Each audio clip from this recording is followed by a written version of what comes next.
तर संभाजीनगरमध्ये पुन्हा ठाकरेंच्या सेनेचा खासदार होणार। इंडिया आघाडीच्या सभेनंतर चंद्रकांत खैरे यांनी हे वक्तव्य केले।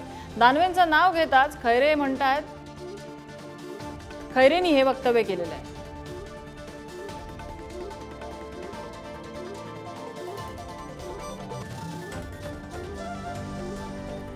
आज इंडिया आघाडीची सभा झाली आणि या सभेनंतर चंद्रकांत खैरे यांनी संभाजीनगरच्या संदर्भात हे मोठं वक्तव्य केलेलं आहे। संभाजीनगरमधून निवडणूक लढण्यासाठी अंबादास दानवे आणि चंद्रकांत खैरे हे दोन्ही इच्छुक आहेत।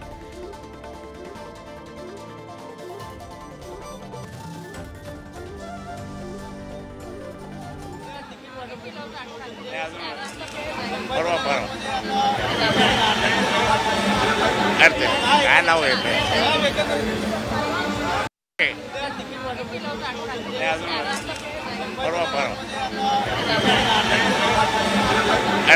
काय नाव आहे